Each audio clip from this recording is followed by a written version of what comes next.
Quand on étudie le livre de Jean, on se pose toujours ces questions-là sur le rapport entre Jésus, et ceux qu'il évangélise. Parce qu'à maintes reprises, Jésus a des rapports personnels avec des gens. On va voir au chapitre 4, il va s'asseoir avec la femme au puits, d'accord? Et il va l'évangéliser, il va lui parler de là où on cherche Dieu. Il va lui parler évidemment de sa propre vie à elle. C'est un moment extraordinaire.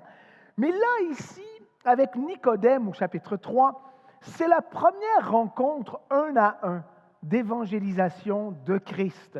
Et vous allez voir, je pense que vous allez être impacté par les questions que Nicodème se pose et les gens autour de vous, que ce soit Maria ou Eduardo, vos parents, vos amis, le monde. Mais qu'est-ce que cela veut dire, être né de nouveau? J'espère que vous aurez des réponses et que peut-être que vous réaliserez que vous-même, ou vous n'êtes pas né de nouveau, d'ailleurs ça prend 1 minute pour résoudre la situation, ou vous ne vivez pas dans la plénitude de cette nouvelle naissance, qui est une nouvelle naissance, oui, temporelle et spécifique, mais qui devrait marquer votre vie au quotidien.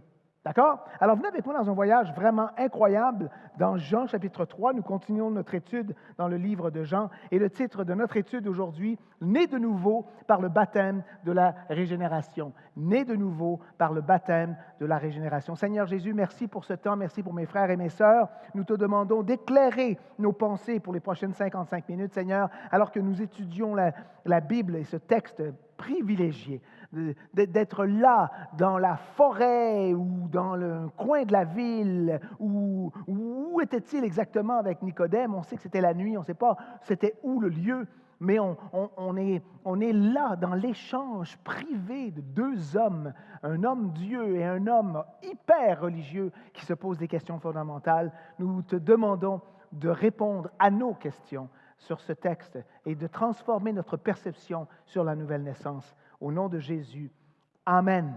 Amen. Jean chapitre 3, verset 1. On est prêt? On y va. Mais il y eut un homme. Et d'ailleurs, les textes principaux de chaque étude ne sont pas sur les écrans. Je vous invite à avoir des Bibles papier. C'est un peu sombre, je comprends. Si c'est ça l'excuse, ça va. Mais sinon, ayez une Bible papier. Une Bible papier, ça se tient.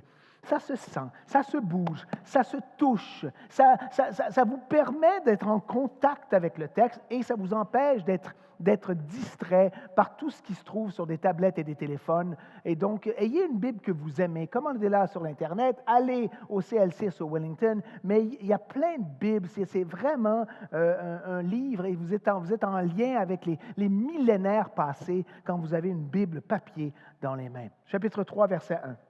Il y eut un homme d'entre les pharisiens nommé Nicodème, un chef des Juifs, qui vint, lui, auprès de Jésus de nuit et lui dit, « Rabbin, nous savons que tu es un docteur venu de Dieu, car personne ne peut faire ces miracles que tu fais si Dieu n'est avec lui. » Jésus lui répondit, en vérité, je te le dis, si un homme ne naît de nouveau, il ne peut voir le royaume de Dieu. Nicodème lui dit, « Comment un homme peut-il naître quand il est vieux? Peut-il rentrer dans le sein de sa mère et naître? » Jésus répondit, en vérité, je te le dis, si un homme ne naît d'eau et d'esprit, il ne peut entrer dans le royaume de Dieu. Verset 6. Ce qui est né de la chair est chair, ce qui est né de l'esprit est esprit. Ne t'étonne pas que je t'ai dit, il faut que vous naissiez de nouveau. Le vent souffle où il veut et tu en entends le bruit, mais tu ne sais d'où il vient ni où il va. Il en est ainsi de tout homme qui est né de l'esprit. Nicodème lui dit, comment cela peut-il se faire? Jésus lui répondit, tu es le docteur d'Israël et tu ne sais pas ces choses. En vérité, verset 11, je te le dis, nous disons ce que nous savons et nous rendons témoignage de ce que nous avons vu. Et vous ne recevez pas notre témoignage. Si vous ne croyez pas quand je vous ai parlé des choses terrestres, comment croirez-vous quand je vous parlerai des choses célestes? Verset 13. Personne n'est monté au ciel, si ce n'est celui qui est descendu du ciel, le Fils de l'homme qui est dans le ciel. Et comme Moïse éleva le serpent dans le désert, il faut de même que le Fils de l'homme soit élevé. Verset 15 est notre dernier verset aujourd'hui, afin que quiconque croit en lui ait la vie éternelle. C'est des textes extraordinaires. C'est des textes qui ont été mis sur des piédestals, mais ce n'est pas du tout la façon dont ça devrait être étudié. C'est plutôt des textes qui sont absolument personnels et qui devraient nous parler à vous et à moi. sans la nouvelle naissance, vous vous retrouvez totalement inapte à vous approcher de Dieu. On va regarder 10 choses qui se passent dans votre vie sans la nouvelle naissance. Alors, si ces choses-là sont dans votre vie, vous devez vous poser des questions. Premièrement, sans la nouvelle naissance, nous sommes morts dans nos offenses et nos péchés. Nous sommes morts dans nos offenses et nos péchés. Deuxièmement, nous sommes par nature des enfants de colère. Non, non pas que vous êtes colérique. La colère de Dieu s'abat sur vous. Vous êtes du mauvais côté de la traque. Vous recevez la colère de Dieu plutôt que la grâce de Dieu. Numéro 300, la nouvelle naissance. Nous aimons les ténèbres et haïssons la lumière. Alors, quelles sont votre attirance vers les choses ténébreuses plutôt que les choses lumineuses? Il faut se poser la question. Verset 4, numéro 4, pardon. Nos cœurs, sans la nouvelle naissance, sont durs comme de la pierre. Nos cœurs sont durs comme de la pierre, et vous voyez tous les versets qui nous parlent de cela. Numéro 5, nous ne pouvons pas nous soumettre à Dieu ni lui plaire sans la nouvelle naissance. Oui, mais j'essaye, je fais des bonnes actions, je suis une bonne personne. C'est totalement inadéquat car vous ne pouvez pas le faire sans Dieu lui-même qui habite en vous. Numéro 6, sans la nouvelle naissance, nous ne pouvons pas accepter l'Évangile. C'est quoi cet évangile de Christ qui sauve, mort sur la croix pour mes péchés? Je ne suis pas pécheur, je n'accepte pas l'évangile sans la nouvelle naissance. Numéro 7, nous ne pouvons pas venir à Christ ou l'embrasser comme Seigneur. Non, ce n'est pas possible d'être assez religieux, d'être assez spirituel pour venir à lui sans être né de nouveau. Numéro 8, nous sommes esclaves des péchés. Or, je suis pécheur, mais je ne suis plus esclave du péché. J'ai été libéré. Numéro 9, nous sommes esclaves de Satan sans la nouvelle naissance. Satan est le prince de ce monde et Satan devient celui qui règne dans vos vies plutôt que Christ lui-même. Sans la nouvelle naissance, nous sommes esclaves de Satan. Et finalement, numéro 10, nous n'avons aucune bonne chose qui nous habite sans la nouvelle naissance. Oui, mais il me semble que je fais des belles choses, je suis volontaire dans une situation et dans l'autre, j'aime mes enfants, j'aime mon épouse, mais ce n'est que l'extérieur et en vous n'habite rien de bon. Je vais vous donner 2 définitions de la nouvelle naissance pour qu'on soit clair sur ce que cela veut dire. Évidemment, dans la Bible, il en parle de la nouvelle naissance, mais il y a des hommes qui ont écrit avec une précision, vous allez voir, assez exacte sur ce que la nouvelle naissance représente, et j'espère que ça va vous aider. J'espère qu'il n'y a pas de faute d'orthographe. Si oui, Mathieu vient me voir après. La nouvelle naissance, c'est un acte objectif et historique de l'Esprit de Dieu. C'est objectif et historique qui nous relie par la foi au Seigneur Jésus, historique et incarné, de sorte que la vie qu'il a maintenant en tant que Sauveur crucifié et ressuscité soit devenue notre vie parce que nous sommes unis à lui. Écoutez bien, la nouvelle naissance n'est pas un vague changement spirituel déconnecté de l'histoire. C'est connecté au Christ mort et ressuscité pour nous. C'est absolument spécifique et réel. Une autre définition de la régénération, qui est aussi une autre expression de la nouvelle naissance, la régénération est une œuvre spirituelle du Saint-Esprit, ce n'est pas la tienne, ce n'est pas la mienne, par laquelle la semence et la vie divine sont données. Cette œuvre, la nouvelle naissance, est instantanée et accomplie uniquement par la puissance du Saint-Esprit. À travers, écoutez bien, c'est pour ça que tu as besoin d'une Bible dans tes mains, à travers l'instrument de la parole de Dieu, lorsque le pécheur repentant, convaincu et affermi par le Saint-Esprit, accepte, le terme opératif, accepte par la foi le don divin du salut.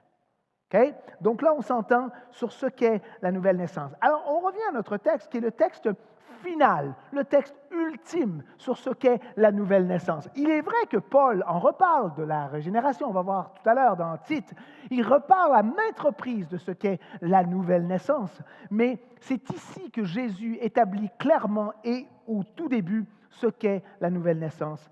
Tout ce qui découle dans le reste du Nouveau Testament vient de ce texte qui est fondamental.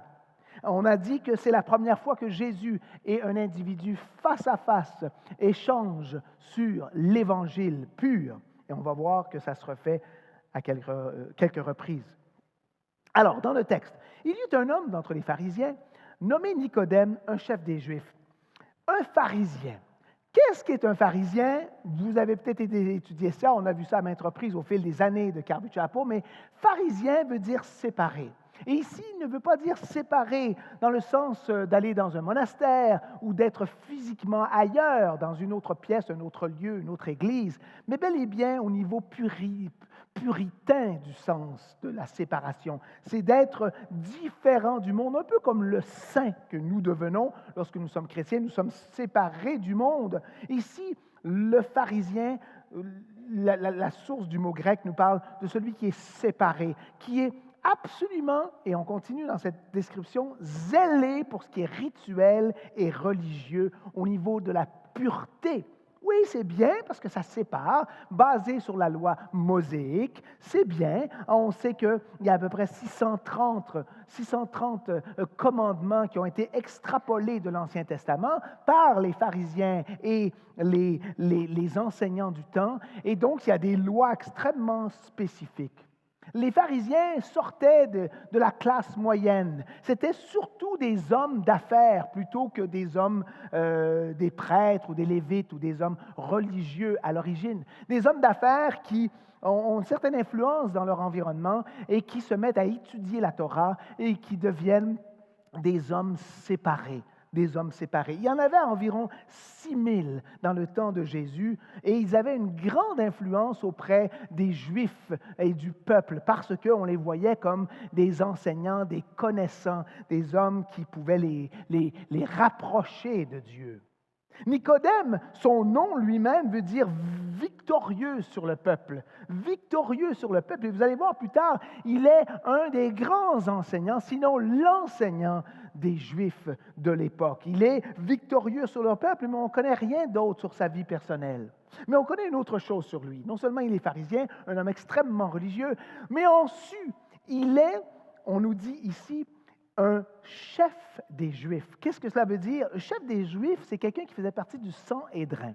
Le Sanhédrin, 71 hommes, extrêmement choisis, extrêmement choyés. C'est comme la Cour suprême juive, ceux qui dirigeaient le concile de l'époque, qui s'occupaient des lois, de la juridiction criminelle. Ils étaient extrêmement importants et encore plus séparés que le pharisien. Tu as le pharisien et ensuite tu as le Sanhédrin, et là tu peux avoir les deux, et là c'est comme l'ultime. Dans le Sanhédrin, il y avait le grand prêtre, qui sera celui qui jugera Jésus un peu plus tard. Il y avait les prêtres principaux, il y avait les anciens qui étaient à la tête des familles et les scribes.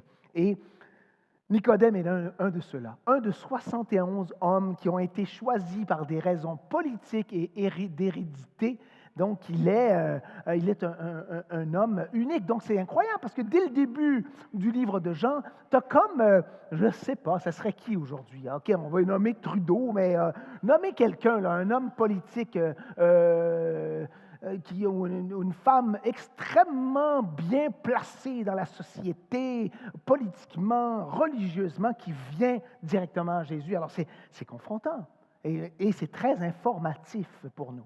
Verset 2. Il vint auprès de Jésus de nuit. Écoutez, ne nous leurrons pas. Chacun de nous, on s'est posé la question, pourquoi de nuit? Pourquoi de nuit? Bon, écoute, c'est un gars occupé. Hein? Il revient après être à la Cour suprême et avoir fait tous ces trucs religieux. Il dépose son sac et il se dit, wow, là, il est, je sais pas, 18h22, je viens de finir ma journée, c'est maintenant que j'ai le temps. Le soleil se couche, Jésus, je me pose des questions, je vais aller le voir. Oui, c'est peut-être qu'il était très occupé le jour.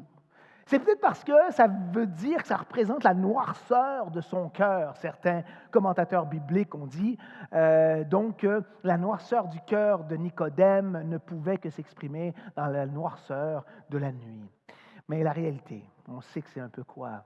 C'est logiquement, c'est que Nicodème, à ce moment-ci, n'est pas prêt à être impliqué, associé ouvertement à Jésus-Christ. Écoutez, il est ce gars-là, ce gars-là, comme on dit par chez nous, et là, de se retrouver face à face avec Jésus et d'être identifié à midi 15 à côté du temple, bien, sa carrière est terminée. Sa carrière est terminée car Christ était vu comme un révolté, un zélé, un homme à l'extérieur de l'establishment. Alors à ce moment-là, il semble que Nicodème n'était pas prêt à s'associer de jour avec Jésus-Christ. Dans Juge, chapitre 6, verset 27, on voit qu'à maintes reprises, ça se passe dans la Bible. Gédéon, un autre homme de Dieu ici, prit 10 hommes parmi ses serviteurs et fit que l'Éternel avait dit. Mais comme il craignait la maison de son père et les gens de la ville, il exécuta de nuit et non de jour. Alors, il y a bien des moments où on se dit, je vais faire ça quand ça se calme, évidemment. Et à cette époque-là, il n'y avait pas les lumières de la ville, il n'y avait pas les lumières de nos téléphones. Hey, Jésus, wow! Et là, tout le monde prend des photos. Non, on est loin. C'est le noir, effectivement, que tu pouvais un peu te cacher. Tu allais derrière des maisons, dans des jardins, et tu te retrouves absolument pas vu. Dans Jean, chapitre 12, versets 42 et 43. Cependant, même parmi les chefs, plusieurs crurent en lui. Mais à cause des pharisiens, ils n'en faisaient pas l'aveu, dans la crainte d'être exclus de la synagogue, car ils aimaient la gloire des hommes plus que la gloire de Dieu. Est-ce que c'est le cas de Nicodème à ce moment-ci? Il semble que la phrase « il vint de nuit » nous indique cela, qu'il veut être clandestin pour aller investiguer ce que Christ a à dire. Comment êtes-vous avec Jésus? Êtes-vous dans une relation clandestine? À votre bureau, à votre école, avec vos voisins? Est-ce que les gens savent ouvertement que vous êtes chrétien? Est-ce que les gens voient une relation clandestine que vous mentionnez légèrement? Mais écoute, c'est normal, Sébastien, la foi, c'est quelque chose de personnel. Écoute, je ne te dirai pas pour qui je vote, là, conservateur ou vert ou libéral. Non, c'est personnel la politique et c'est personnel ma foi. Alors, on vit ça, chacun de nous. Moi, je vis ma foi comme... Alors donc, si tu vis ta foi de façon personnelle, bien, c'est bien difficile de mettre en action la volonté de Dieu dans ta vie. Parce qu'en quelque part, tu as les mains liées. Parce que le monde autour de toi est tous non-croyants et sont hostiles à la foi en Jésus-Christ. Donc, à ton bureau, à ton école, avec tes voisins, même avec certains membres de ta famille, tu te dis, écoute, je vais la jouer cool, je vais aller à l'église, mais le dimanche, on ne va pas aller mercredi soir, on se calme le pompon, et comme ça, si je vais le dimanche, personne ne me le demande. Ce n'est pas comme si lundi à midi 22, je partais du bureau pour aller prendre une marche de prière, ou je m'en vais, je ne sais pas quoi, à la marche de Jésus, whatever, et là, je suis obligé de le dire aux gens, oui, je suis allé... prier, commence à prier, tu malade mental, qui prie là? Alors donc, en quelque part, est-ce que tu assumes, est-ce que tu es prêt à faire face à la musique? Vous savez, votre peur des hommes doit disparaître pour que vous puissiez accomplir la volonté de Dieu dans votre vie. Dans Proverbe 29, 25, la crainte des hommes tend un piège, mais celui qui se confie en l'Éternel est protégé. Alors oui, il y a risque, mais Dieu va vous protéger.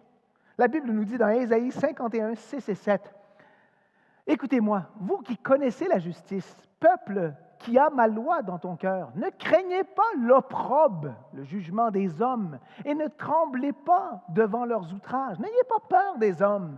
Les hommes ne peuvent rien vous faire, dans Jean 19, 38 à 40. Après cela, Joseph d'Arimathée, et on voit, écoute, c'est très intéressant, il y a comme une description ici, Joseph d'Arimathée qui était disciple de Jésus, mais en secret, par crainte des Juifs, demanda à Pilate la permission de prendre le corps de Jésus, et Pilate le permit. Il vint donc et prit le corps de Jésus. Nicodème, regardez, ça le dit, qui auparavant était allé de nuit vers Jésus, vint aussi, apportant un mélange d'environ 100 livres de myrrhe, et prirent donc le corps de Jésus. Il semble que là, il est capable, plus tard, d'être prêt de venir à Christ en jour, et même de prendre le corps de Christ devant les gens. Dans Actes chapitre 5, verset 29, la question qu'il faut se poser est la suivante. Pierre et les apôtres répondirent, « Il faut obéir à Dieu plutôt qu'aux hommes. » À qui tu obéis? Qui est ton maître? Ben, écoute, c'est personne, ce pas les hommes, là. Mais Dieu, oui, je l'aime bien, mais moi, je suis mon propre maître. Je gère les choses pour avancer. Je veux avancer dans l'Église et je veux avancer dans le monde. Je crains Dieu et les hommes. Peux-tu faire cela? Luc 12, 4. Je vous dis, à vous qui êtes mes amis, ne craignez pas ceux qui tuent le corps et qui, après cela, ne peuvent rien faire de plus. Cesse de craindre ce que le monde peut te faire. Et finalement, et peut-être de façon le plus percutante qui nous met au défi, Matthieu 10, 32 nous dit ceci. C'est pourquoi quiconque me confessera devant les hommes, je le confesserai aussi devant mon Père qui est dans les cieux. Mais quiconque me reniera devant les hommes, je le renierai aussi devant mon Père qui est dans les cieux. Tu dois venir publiquement à Christ, tu dois prendre responsabilité d'être un chrétien dans un monde qui haït cela. Et on voit en ce moment, c'est dans notre monde politique même, on voit ce qui se passe avec certains hommes politiques qui se disent chrétiens et ils se font ramasser. Tout est permis, tu peux avoir des turbans de toutes sortes de couleurs. Et ça, c'est correct, c'est cool, c'est moderno. Mais si tu te dis chrétien, tu vas te faire ramasser. Alors, tu vas te faire ramasser. Non, mais je ne veux pas me faire ramasser. Je vais avoir le meilleur des deux. Tu peux. Crois-tu? Crois-tu que tu peux avoir le meilleur des deux? Crois-tu que tu peux venir la nuit sans être né de nouveau, sans jamais venir à la lumière? On va voir ça dans les prochaines minutes. Mais ce qui est le plus important, ce n'est pas tellement quand est-ce que Nicodème vient, mais c'est pourquoi. Pourquoi vient-il? Pourquoi vient-il? Bien, frères et sœurs, pour vous, certains d'entre vous ici, ou des amis, des parents que vous connaissez, vous pouvez courir, mais vous ne pouvez pas vous cacher.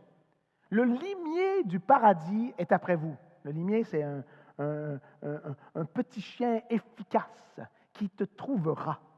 Et Jean 16, 8 et 11 nous dit la définition de cette poursuite qui n'a pas de fin. Et quand il sera venu, il convaincra le monde en ce qui concerne le péché, la justice et le jugement, nous parlant de l'Esprit Saint. En ce qui concerne le péché, parce qu'il ne croit pas en moi, la justice, parce que je vais au Père et vous ne me verrez plus, et le jugement, parce que le prince de ce monde est jugé. L'Esprit Saint ne lâche pas le morceau. Il court, mais jusqu'à la mort, jusqu'à la personne sur son lit de mort, l'Esprit veut le toucher, veut le convertir, veut l'inviter à lui, et tu peux éviter, mais tu ne peux pas t'en tirer. Enfin, c'est mystérieux comment certains semblent mourir sans avoir donné leur vie à Christ. Vous savez, Nicodème a un sérieux problème. C'est pour ça qu'il vient. Il sait que Jésus est de Dieu. C'est ce qu'il dit. Personne ne peut faire ces miracles que tu fais si Dieu n'est avec lui. Et il a vu, il a entendu parler des miracles. Et il est confronté parce qu'il s'est dit, moi je suis un enseignant, ou peut-être l'enseignant d'Israël, je suis un des 71, je suis un pharisien, mais pourtant je ne fais pas de miracles. Je ne suis pas en relation avec Dieu. Je ne suis même pas sûr où je vais aller à ma mort. Je ne suis pas sûr de ma destinée éternelle. Nicodème sentait qu'il manquait quelque chose. Il sentait que sa vie était incomplète. Est-ce que c'était l'état dans lequel vous étiez ou vous êtes aujourd'hui? Vous vous dites, il me semble qu'il manque quelque chose. Pourquoi ma vie est si petite? Il lui manque la vie à ce Nicodème. Il lui manque un nouveau cœur. Il lui manque l'Esprit Saint. Il a besoin de la régénération. Enfin, plus simplement peut-être, il était épuisé, le gars. Le gars est brûlé, là. Il est brûlé d'être hyper religieux, hyper bon enseignant, hyper politisé, mais vide. C'est-tu toi, ça? Tu cours à gauche, à droite, tu es hyper performant, tu es hyper intelligent, tu es belle, tu es beau, tu es de ce monde, tu es dans le monde. Mais je suis brûlé, man. J'ai pas de paix, j'ai pas de joie, j'ai pas d'assurance, non seulement de mon bonheur actuel, mais de ma vie éternelle. Matthieu 11, 28 à 30 nous dit ceci, « Venez à moi, vous tous qui êtes fatigués et chargés, je vous donnerai du repos. Prenez mon joug sur vous et recevez mes instructions, car je suis doux et humble de cœur, et vous trouverez du repos pour vos âmes.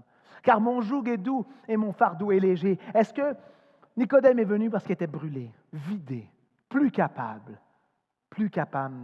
de faire tout cela lui-même? Dans l'Apocalypse 22, 17, excellent verset, « Et l'Esprit et l'Épouse disent, viens. Et que celui qui entend dise, viens. Et que celui qui a soif vienne. Que celui qui veut prenne de l'eau de la vie gratuitement. » Alléluia. Mais ultimement, vous savez, pourquoi vient-il? Car il n'a pas le choix. Car Dieu lui-même l'a appelé. Ah, mais tu dis qu'il n'a pas le choix. Donc, la capacité humaine de choisir, bien, c'est un mystère. C'est des vérités en tension. Dieu est absolument celui qui élit, qui amène, qui invite, qui ramène à la vie. Et en même temps, toi-même, tu dois répondre où l'un commence, où l'un termine. Nous verrons cela avec le théologien en chef Jésus-Christ au paradis. Vous parlerez avec lui et je ferai de même. Dans Jean 6, 44, 45, ça nous dit ceci: « Nul ne peut venir à moi si le Père qui m'a envoyé ne l'attire. Et je le ressusciterai au dernier jour. Il est écrit dans les prophètes, ils seront tous enseignés de Dieu. Ainsi, quiconque a entendu le Père et a reçu son enseignement vient à moi. » Oh! Alors là, Nicodème est devant Jésus-Christ, il entend l'enseignement, il entend Dieu. Entends-tu Dieu? As-tu la Bible dans tes mains? Ben, si tu n'en as pas, va chez fais comment? Okay? Mais écoute, ou sinon, tu l'as lu la Bible, tu l'entends, tu es confronté, tu vas voir une trentaine de versets aujourd'hui. Aujourd'hui est le jour du salut, car tu as devant toi la vérité. Et il t'invite, il t'attire. Jésus connaît le vrai besoin de Nicodème. Son vrai besoin, c'est pour une transformation radicale, une régénération produite par l'Esprit Saint. Au verset 3, il l'explique. Jésus lui répondit: en vérité, je te le dis, si un homme ne naît de nouveau, il ne peut voir le royaume de Dieu. Ça veut dire simplement être né des cieux, être né d'en haut, être né d'en haut, être né des cieux, une nouvelle naissance. Tu ne peux pas voir le royaume de Dieu. Il faut comprendre que les pharisiens étaient très supernaturalistes, quoi qu'ils étaient en même temps, si son édrin était politisé, donc tu peux dire, écoute, moi je ne crois pas tellement à ces affaires-là. Lui était entre les deux, un peu des deux. Mais les pharisiens, ils savaient qu'ils attendaient le retour du Messie. Ils attendaient l'arrivée de l'âge du millénaire. Alors, Jésus tapait dans le mille. Tu ne pourras pas voir ce que tu attends si patiemment. Ce ne sera pas possible. Tu n'auras pas accès à ce retour, à ce millénaire, à la présence de Dieu pour toujours. Tu dois être né de nouveau. Frères et sœurs, avez-vous déjà vu une naissance? Oui, la plupart d'entre nous, en vidéo, en documentaire, oui, il y a des fois, c'est filmé de façon assez évidente. Mais quand tu es là, c'est quelque chose. C'est suant et ensanglanté. C'est criant et choquant. Ça dépasse un peu ce que tu peux imaginer ou espérer. La femme travaille très fort. Il y a très peu de facilité dans le processus, à moins d'une coïncidence très, très rare. Ce n'est pas facile. Ce n'est pas facile. Et en plus, as-tu déjà vu l'enfant sortir? Oh, qu'il travaille fort, l'enfant. Il s'agrippe, puis là, il fait tout, et puis là, il bouge, puis là, il pousse. Il ne fait rien du tout. Plop, on appelle ça. Hein? Il se fait pousser, l'enfant. L'enfant est catapulté en douceur par la naissance. Il ne fait rien. Et pourtant, c'est le moment physique le plus important dans la vie de tous ces 43 enfants à peu près dans notre Église. Le moment le plus important de leur existence, jusqu'à maintenant, c'est leur naissance. Mais ils n'ont rien fait ce jour-là. Ils sont sortis, propulsés et se sont mis à allaiter. C'est peut-être leur première participation à la vie, c'est l'allaitement. Frères et sœurs, c'est une illustration très forte. Nicodème, qui est un enseignant incroyable, comprend que c'est une illustration. Lui-même utilise une illustration de ce type, des analogies pour communiquer des vérités. Il comprend bien, il dit, mais en ce que tu me dis, il faut que je retourne dans le ventre de ma mère. Mais voyons donc, ce qu'il sait, c'est qu'il ne peut pas contribuer à une nouvelle naissance. Il ne peut rien faire. Être né se passe, ça t'arrive. C'est quelque chose que tu vis, si tu veux, je te dise. Pour le meilleur et des fois pour le pire. C'est tough. Alors, il n'y a pas de méthode à la nouvelle naissance. Il n'y a pas 5 étapes de la naissance. Tu ne te crées pas toi-même, tu ne te ramènes pas à la vie. Tu ne peux que reconnaître, maman, pousse, parce que là, je suis tanné d'être coincé dans le canal, puis là, il faut que je sorte. C'est tout. Tu reconnais que tu es incapable, tu es insuffisant de par tes propres forces. tu dois te détourner du placenta. Ça, c'est une chose. Tu dis, moi, non, je ne peux plus retourner en haut, là, il faut que je sorte. OK? C'est ça l'idée, c'est que tu ne peux plus aimer le monde. Oui, mais le placenta du monde, que je l'aimais donc, il était mouillé. Tu vois l'image? Il faut que tu dises, non, enough, je sors, c'est fini, on s'en va ailleurs, une autre vie. Je ne peux plus retourner en arrière. Donc, c'est la seule capacité que notre ami Nicodème, de reconnaître son incapacité, son insuffisance et le besoin de quitter vers l'avant. Jésus continue l'illustration et dit, Jésus répondit, en vérité, je te le dis, si un homme ne naît d'eau et d'esprit, il ne peut entrer dans le royaume de Dieu. Bon, Nicodème connaît à fond l'Ancien Testament. Et il faut comprendre que Jésus s'adresse à Nicodème comme quelqu'un qui comprend. Alors nous, des fois, on se dit, mais ça veut dire quoi, eau, esprit? Oh, c'est beau, là, mais comment ça de l'eau? Bien, ça réfère à Ézéchiel 36. Vous l'avez déjà lu. C'est le texte fondamental de la nouvelle naissance dans l'Ancien Testament. Ézéchiel 36, 25 à 27. Je répandrai sur vous une eau pure, voilà, et vous serez purifiés. Je vous purifierai de toutes vos souillures et de tous vos idoles. Je vous donnerai un cœur nouveau et je mettrai en vous un esprit nouveau. J'ôterai de votre corps le cœur de pierre et je vous donnerai un cœur de chair. Je mettrai mon esprit, esprit et eau, on voit que c'est ensemble, en vous et je ferai en sorte que vous suiviez mes ordonnances et que vous observiez et pratiquiez mes lois. Mais voyez-vous ce que ça dit? Je vous donnerai, je vous donnerai, je vous donnerai, je vous donnerai. C'est lui qui fait tout cela. C'est Dieu qui amène cette nouvelle naissance. Et Nicodème connaissait bien ce texte. Mais Jésus, qu'est-ce que tu me dis?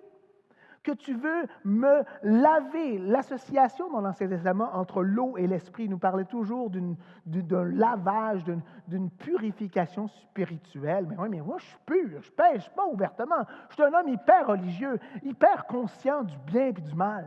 Puis ensuite, je suis vu par tout le monde, alors je ne peux pas pécher ouvertement.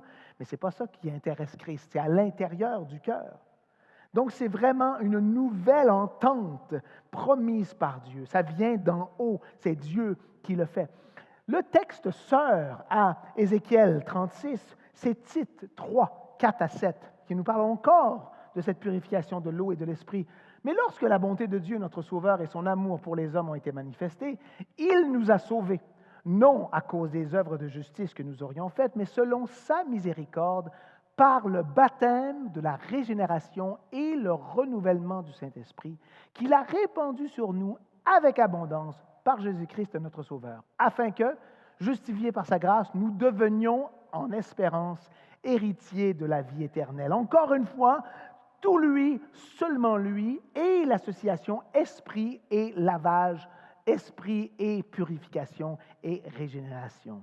Vous savez, régénération, c'est le nom qu'on essaie de donner à votre Église depuis 15 ans. Vous êtes très mignons. Vous avez toujours choisi de l'appeler Calvary Chapel. C'est correct. Mais on essayait, on le met en gros sur le logo. Régénération. La prochaine fois, ça va être en néon. Mais ça ne pogne pas. Mais c'est un mot extraordinaire. La régénération. Le mot régénération, c'est palégenesias ou palégenesias, qui serait la vraie prononciation, mais on met génésias parce qu'on voit Genèse dans le mot palégénésias. Et le mot Genèse nous parle évidemment d'une vie, d'une régénération, d'un renouveau. La seule fois que ce mot-là, régénération, est utilisé à part dans Tite, c'est par Jésus, merveilleux, dans Matthieu 19, 28. Regardez le mot régénération. Jésus leur répondit, je vous le dis en vérité, quand le Fils de l'homme, au renouvellement,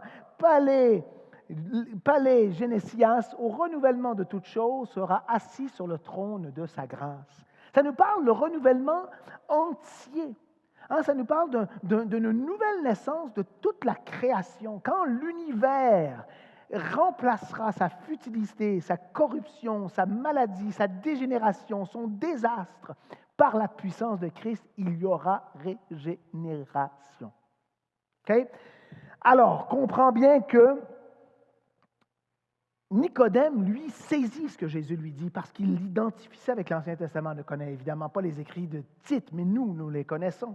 Et nous savons, donc la nouvelle naissance, ça nous parle de cela, c'est remplacer futilité, corruption, maladie, dégénération et désastre pour une nouvelle vie, une nouvelle terre, un nouvel univers, une nouvelle réalité personnelle radical. Est-ce que ça vous est arrivé? Est-ce que cela, cette conversion, mais radicale, vous a arrivé à un moment spécifique et puissant? Au verset 8, le vent souffle où il veut et tu en entends le bruit, mais tu ne sais d'où, ni d'où il vient, ni où il va. Il en est ainsi de tout homme qui est né de l'Esprit. Quand tu fais du voilier, que j'ai eu l'occasion de faire avec certains d'entre vous, on ne voit pas exactement d'où vient le vent. Tu as des petites machines, des petites affaires. Évidemment, les spécialistes regardent avec des radars, tout ça, mais on sait bien qu'entre la ligne, une destruction des Bahamas et juste à 1 kilomètre à côté, une destruction presque nulle, bien, l'humain est incapable de vraiment voir et de vraiment calculer. On ne sait pas d'où ça vient et où ça va.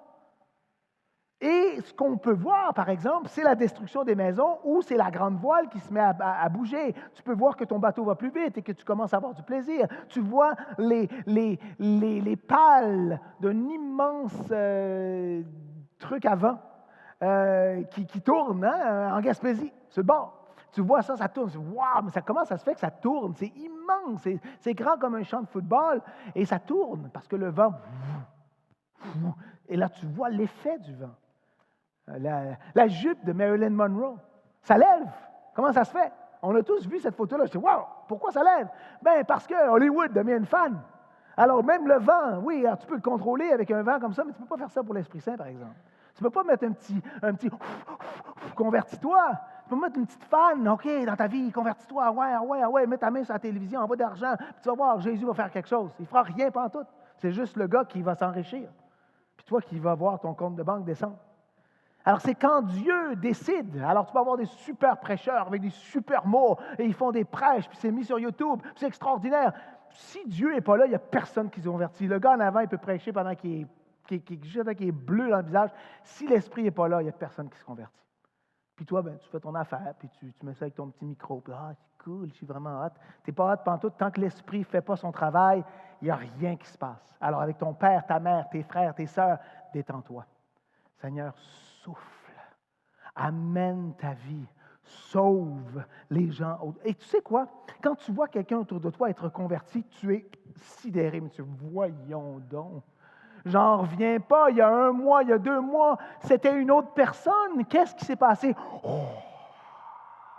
Le rouach de l'Esprit Saint, le vent, a soufflé et a sauvé, et la nouvelle naissance s'est faite. Alléluia.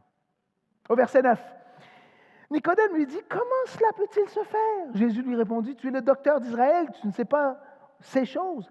En vérité, verset 11, je te le dis, nous disons ce que nous savons et nous rendons témoignage de ce que nous avons vu et vous ne recevez pas notre témoignage. Si vous ne croyez pas quand je vous ai parlé de ces choses terrestres, comment croirez-vous quand je vous parlerai des choses célestes? » L'ignorance de Nicodème, « Oh, mais comment ça se fait? Je ne comprends pas. » Mais la réalité, c'est que tous les gens autour de toi qui sont ignorants, qui ne comprennent pas, qui ne veulent pas comprendre, en fait, c'est de l'incrédulité. Ils refusent. Leur intellect est amplement suffisant car un enfant peut être converti, mais c'est justement ton intellect est dans le chemin. C'est la réponse à la question des disciples. Qui peut être sauvé? Matthieu 19, 26, Jésus répond, Jésus les regardait et leur dit, aux hommes, cela est impossible, mais à Dieu, tout est possible. Quand Dieu décide de sauver un individu, quand Dieu décide d'illuminer la pensée d'un individu, ça se fera. Ça se fera. Jésus nous montre ici que l'incrédulité est la cause de l'ignorance de tous les hommes et les femmes autour de nous qui disent « Non, moi je ne comprends pas, je ne saisis pas, je ne vois pas, je ne veux pas. » Dans le fond, c'est en fait vraiment de l'incrédulité. Matthieu 8, 25, 26 nous dit « Les disciples s'étant approchés, le réveillèrent et dirent « Seigneur, sauve-nous, et nous périssons. » Et il leur dit « Pourquoi avez-vous peur, gens de peu de foi? » C'est là le problème. C'est qu'on n'a pas de foi. Ils venaient de voir Jésus faire des grands miracles, mais là, nous, on va tous mourir, puis Jésus, il va dans le fond du lac. C'est donc bien plate.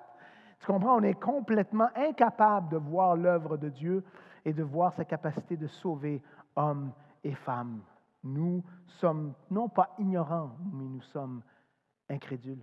Au verset 10, Jésus, très honnêtement, lui dit, « Écoute, tu es le docteur d'Israël et tu ne sais pas ces choses. » Et en grec, c'est bel et bien le docteur d'Israël, pas un docteur d'Israël. Ce que ça nous indique simplement, c'est que c'était un homme extrêmement équipé, extrêmement respecté, comme j'ai dit, à la fois pharisien, à la fois sanhédrin, mais peut-être le grand rabbin ou le grand sanhédrin pharisien enseignant du jour. Et il dit, écoute, tu es venu me voir, je sais qui tu es, je lis dans ton CV et tu as tout pour comprendre ce que je te dis, mais pourtant tu ne le comprends pas. Tu es le enseignant d'Israël et tu ne saisis pas. Alors, c'est souvent ça, hein? Les hommes et les femmes les plus brillants. Ils sont chimistes, ils sont médecins, ils sont politiciens, NN, là, tu peux mettre des femmes partout là-dedans, super brillantes. Et puis, non, je ne saisis pas, non, c'est pas pour moi. Alors, c'est le aujourd'hui. Alors, Jésus dit, écoute, tu as tout ce que ça prend. Verset 13. Personne n'est monté au ciel si ce n'est celui qui est descendu du ciel, le Fils de l'homme qui est dans le ciel. Jésus lui dit, écoute, j'ai l'autorité de te dire comment être sauvé. Écoute-moi. Il n'y a personne qui est monté et descendu, et la Bible est claire dans Proverbes chapitre 30, verset 4, qui est monté aux cieux et qui en est descendu? Qui a recueilli le vent dans ses mains? Qui a serré les eaux dans son vêtement? Qui a fait paraître les extrémités de la terre? Quel est son nom? Et quel est le nom de son Fils? Le sais-tu? Écoute, les gens pensent que tu n'as pas d'autorité pour enseigner ce que tu enseignes. Les gens pensent que Christ n'a pas l'autorité. Il est celui qui est monté et descendu. Il est le Fils de Dieu. Sa maison est au paradis et il descend sur terre dans l'incarnation pour te dire des choses fondamentales. Tu peux dire ça à quelqu'un. Écoute, man, Jésus est venu pour te parler. Il est face à face avec toi. Écoute-le. Écoute ce qu'il a à dire. Ce n'est pas moi qui te parle. C'est le Fils incarné, celui qui possède et habite au paradis. Ce qui est très beau, c'est que Jésus est patient. Il pourrait dire, wow, Nicodème, tu es vraiment épais, sec. Hein? Tu ne vois pas, là. OK, next. Amenez des enfants. Les enfants sont plus cool. Non. Il dit, OK.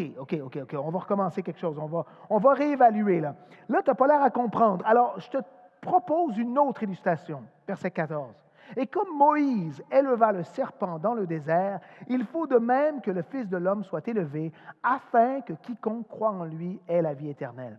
Il lui dit, Nicodème, tu connais l'autre passage dans Nombre 21. Ah oui, Nombre 21, 7. Oui, je connais ça. Bon, écoute, viens, on va en parler ensemble, Nicodème. Alors, Nombre 21, 7 à 9. Le peuple vint à Moïse et dit, nous avons péché, car nous avons parlé contre l'Éternel et contre toi. Prie l'Éternel afin qu'il s'éloigne de nous, qu'il éloigne de nous ces serpents. Moïse pria pour le peuple. L'Éternel dit à Moïse, fais-toi un serpent brûlant, place-le sur une perche, quiconque aura été mordu et le regardera conservera la vie. Moïse fit un serpent d'airain et le plaça sur une perche, et quiconque avait été mordu par un serpent et regardait le serpent d'airain conservait la vie. Et là, évidemment, ça commence à descendre dans le cœur de Nicodème. Oh, je comprends. Et je me souviens que le texte commence en disant ceux qui avaient péché. Ceux qui avaient péché et qui s'étaient endurcis contre Dieu, qui avaient parlé contre l'Éternel. Là, il commence à comprendre que, oh, avant de comprendre ce que tu me dis, Jésus, sur la nouvelle naissance, sur l'Esprit qui va où il veut, comme le vent, je dois me repentir. Je dois reconnaître que je suis pécheur. Je dois reconnaître que j'ai parlé contre l'Éternel et contre toi. Évidemment, cette illustration extraordinaire, c'est prophétique pour Jésus qui est mis sur la croix, qui est élevé. Quiconque regardera Jésus sur la croix et croira qu'il est le Fils de l'homme, le larron sur la croix, qui croit, trop de croix, qui met sa foi entre Jésus, sur Jésus, lui-même sera sauvé. Et ceux qui sont sur le sol, Jean, la mère et d'autres, le centurion, qui regardent et disent « Wow, c'était vraiment le Fils de Dieu, seront sauvés ». Là, Nicodème commence à comprendre que ce n'est pas un rituel, ce n'est pas un chant, ce n'est pas une cérémonie, ce n'est pas d'être dans le Sanhédrin, ce n'est pas d'être pharisien, mais c'est de mettre ma foi après une repentance, d'arrêter d'être rebelle contre Dieu et de ne pas mourir et en regardant Jésus sur la croix. Verset 15. Afin que quiconque croit en lui ait la vie éternelle. Il y a 10 références sur la vie éternelle dans le livre de Jean, 50 dans le Nouveau Testament. Et cette référence à la vie éternelle, nous, souvent, on pense à ça, c'est éternel, c'est long, c'est bon. mais c'est bien plus que ça. Ça nous parle d'une qualité de vie divine. Ça nous parle de l'âge. C'est la vie de l'âge à venir. C'est ça que ça veut dire. Dans le grec, ça nous parle littéralement la vie de l'âge à venir. Ça nous parle de l'âge où Dieu régnera, l'âge où tu seras assis avec lui au paradis, l'âge ou l'époque où tu n'auras plus à souffrir sur cette terre. On nous parle d'une vie éternelle lorsque tu saisis qu'il y aura éternité dans la présence de Dieu, mais aussi abondance, comme si tu étais au paradis avec lui, comme si Christ était sur terre en train de régner. As-tu cette vie éternelle? Oh, je sens qu'un jour, j'aurai cette vie éternelle. Ah, mauvaise réponse. Car tu es né de nouveau et aujourd'hui, tu es uni à Christ. Et tu dois, et c'est ce qu'on a enseigné cet été, expérimenter cette jouissance d'avoir la vie de l'âge à venir aujourd'hui. La vie abondante, la vie éternelle, c'est maintenant. Ce n'est rien de moins que la participation à la vie éternelle de la parole Dieu vivant maintenant. Et je termine avec 5 points qui ont été écrits par un pasteur-auteur que je respecte ici, qui est assez précis et ça ne peut pas être dit tellement mieux. Qu'obtenez-vous à la nouvelle naissance? Et évidemment, je veux que vous vous regardez. Je veux que vous vous posez la question, est-ce que j'ai obtenu ça? Est-ce que je vis comme cela? Est-ce que je suis né de nouveau? Et si oui, ai-je saisi ce que j'obtiens dans la nouvelle naissance? Numéro 1, qu'obtenez-vous à la nouvelle naissance? 1, et vous allez voir, ça bâtit l'un sur l'autre, c'est très bien fait. Quand Dieu fait naître de nouveau, la foi qui sauve est éveillée. Et nous sommes unis au Christ. Nous sommes unis au Christ. La première chose que vous obtenez, c'est cette union avec Christ. 1 Jean chapitre 5, verset 1. Quiconque croit que Jésus est le Christ est né de Dieu. Tu es uni à ta maman lorsque tu es né de ta maman. Hein? Vraiment uni, tu es vraiment près de ta maman, dans tous les sens du terme. Non seulement ça, mais elle te nourrit, elle te purifie, sanctifie en te nourrissant. Bon, là, c'est l'idée du bébé. Mais toi, en Christ, c'est cette union-là qui dure toute ta vie à partir de ta nouvelle naissance. Pense à un bébé et sa maman, qui toute la vie de la maman sera près de sa mère. Numéro 2. Ce que tu obtiens dans la nouvelle naissance, quand la nouvelle naissance éveille notre foi et nous unit au Christ, nous sommes justifiés, comptés comme justes par cette foi. Tu n'es plus enfant de la colère, parce que ton péché est justifié par Dieu. Il est effacé, il est payé pleinement par la mort de Christ sur la croix. Romains chapitre 5, verset 1, étant donc justifiés par la foi, nous avons la paix avec Dieu par notre Seigneur Jésus-Christ. As-tu la paix avec Dieu? Non, je n'ai pas la paix parce que mon travail ne va pas, je ne suis pas marié, je suis trop marié, j'ai des bébés, je n'ai pas assez de bébés, ça ne va pas bien, je ne suis pas dans la paix. Es-tu sauvé? Parce que le salut produit une paix. Et le reste sera donné de surcroît, car tu cherches premièrement son royaume. Tu ne cherches pas les choses de ce monde, tu cherches le royaume. Numéro 3. Lorsque la nouvelle naissance éveille la foi et nous unit au Christ, tous les obstacles juridiques à notre acceptation avec Dieu sont levés par la justification. Écoutez bien, Dieu nous adopte dans sa famille et nous conforme à l'image de son Fils. Nous parlons ainsi de la sanctification. Il y a une transformation en vous. Vous n'êtes plus le même homme. Je suis né de nouveau. Mais je suis pareil. En fait, je suis pire que l'homme que j'étais avant, la femme que j'étais avant. 1 Jean chapitre 1, versets 12 et 13. Mais à tous ceux qui l'ont reçu, à ceux qui croient en son nom, elle a donné le pouvoir de devenir enfants de Dieu, lesquels sont nés non du sang, ni de la volonté de la chair, ni de la volonté de l'homme, mais de Dieu. Vous êtes des nouvelles personnes, complètement. Numéro 4. Quand la nouvelle naissance éveille la foi que nous sommes unis au Christ, toute condamnation est remplacée par une justification et l'esprit d'adoption entre dans nos vies, on vient de voir ça. Maintenant, nouveau, il produit le fruit de l'amour. Là où il y a la nouvelle naissance, il y a l'amour. Je comprends, mais je ne t'aime pas beaucoup. Ni comme pasteur, je n'aime pas beaucoup l'équipe pastorale, je n'aime pas tellement les gens qui sont à côté de moi. Je suis ici parce qu'il faut que je sois à l'église, puis j'aime bien les vitraux. Ça ne marche pas. ça ne passe pas le test. Si tu n'as pas de l'amour pour tes frères et tes sœurs, si tu n'as pas de l'amour pour moi, tu n'es pas né de nouveau. 1 Jean est d'une clarté. Tu ne peux pas haïr ton frère et en même temps te dire « Ah, j'aime Jésus ». Ce n'est pas possible. Galates chapitre 5, verset 6. « Car en Jésus-Christ, ni la circoncision, ni l'incirconcision n'a de la valeur, mais la foi qui est agissante par l'amour. » Wow! Tu comprends? Alors, tu peux me parler de légalisme tant que tu veux. Tu peux me parler de la théologie tant que tu veux. Si tu n'as pas un amour abondant pour moi, je ne t'écoute plus, ça fait déjà longtemps.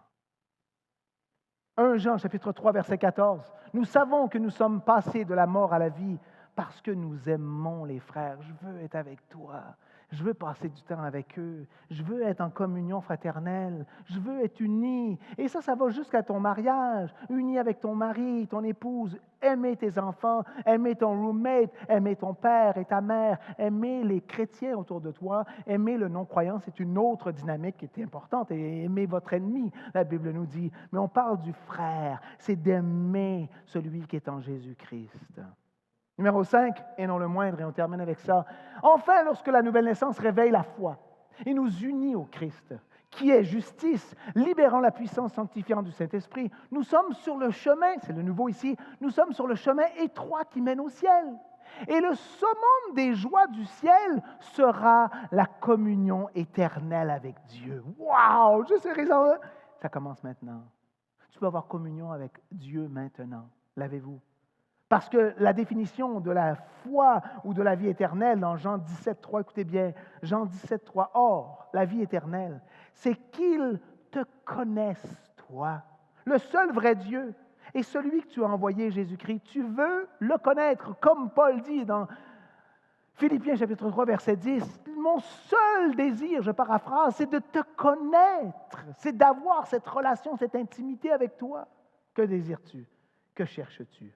Frères et sœurs, Nicodème a expérimenté la nouvelle naissance. Dans Jean 7, 50 et 51, Nicodème qui était venu de nuit vers Jésus et qui était l'un d'entre eux, il est devenu un des croyants en Christ Jésus. On le voit aussi par son sacrifice, évidemment, à la toute fin, lorsqu'il est prêt à détacher le corps de Christ devant les gens qui étaient là. Il devient né de nouveau, il croit. Et vous? Et vous? La question, c'est que faut-il faire pour être sauvé? Dans Actes 16, 30, que faut-il faire pour être sauvé? Écoutez, je vous dis 2 choses. Il y a un temps et il y a une voie. Il y a un temps, il y a une voie. Le temps, c'est maintenant. 2 Corinthiens 6, 2. Voici maintenant le temps favorable. Voici maintenant le jour du salut. Maintenant. Tu meurs demain.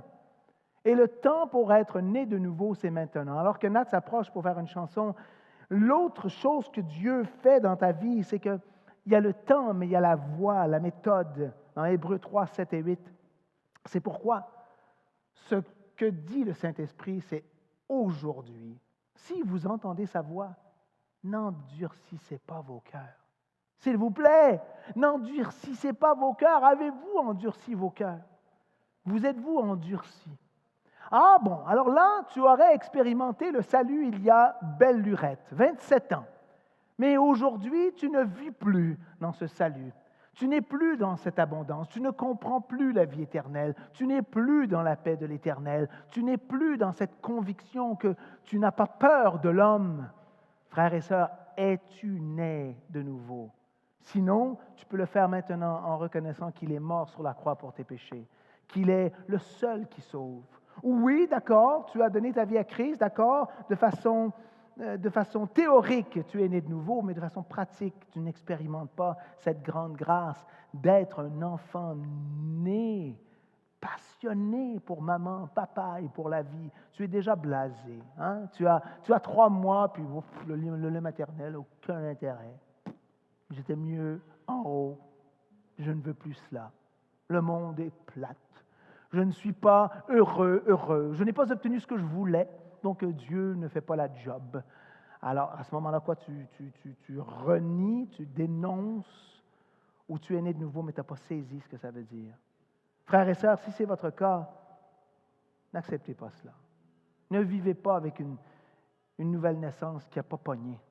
T'es Tu n'es pas vraiment nouveau-né. Il te manque, je sais pas, un bras, une jambe. Tu es à moitié sorti. C'est pas possible. Alors, mes frères et mes sœurs, vous devez expérimenter une naissance totale, radicale, qui vous a transformé. C'est ça ma prière. Et si certains d'entre vous, vous êtes religieux, vous avez compris les choses religieuses, vous cherchez les belles choses religieuses, mais vous n'avez pas saisi que vous devez être né de nouveau, demandez maintenant à Christ de vous sauver de vos péchés. Demandez maintenant cette nouvelle naissance. Et si ça vous parle, je vous demande de répondre à Christ. Je vous demande de dire à Jésus, tu sais, ou je ne suis pas né de nouveau du tout, je vois bien que ça n'a pas pogné mon affaire, ou je n'ai pas saisi qu'est-ce que je devrais être en Christ. Qu'est-ce que la nouvelle naissance représente? Ne soyez pas des enfants partiellement nés, mais soyez ces enfants totalement libérés en Christ Jésus. Seigneur Jésus, je te demande s'il y a des hommes et des femmes ici qui sont dans une hésitation par rapport à leur démarche dans cette nouvelle naissance. Rends ça clair comme de l'eau de roche. On a regardé toutes sortes de choses aujourd'hui, des définitions, des listes, des versets, des vérités, des mots grecs. On est confronté, Seigneur. On veut vivre dans cette nouvelle naissance, dans cette régénération, Seigneur. Je prie s'il y a un homme ou une femme qui n'est pas régénéré, qu'il maintenant donne sa vie à Christ, reconnaît que tu es Seigneur et Sauveur. S'il y a des hommes et des femmes ici qui ont accepté de vivre une nouvelle naissance, mais moche, plate, limitée, étouffée, Seigneur, ramène-nous à cette conscience de ce qu'est la vie éternelle, cette union avec toi, cette beauté avec toi. Si ça c'est votre cas, frères et sœurs, élevez vos cœurs maintenant vers lui et priez dans ces termes-là. Seigneur, je reconnais que j'ai oublié mon premier amour. J'ai oublié ce que c'était d'être né de nouveau dans un monde de froid et de laideur et de mensonges. Je veux être cet enfant naïf et attaché à toi. Je veux changer le monde dans lequel je suis. Je veux être confiant et je veux saisir cette unité, cette union avec toi dans la vie éternelle. Je te dépose ma vie, Seigneur. Renouvelle mon intelligence. Renouvelle cet esprit de ma nouvelle naissance. Au nom de Jésus. Amen. Vivez pour lui. N'ayez peur d'aucun homme. Que le Seigneur vous bénisse.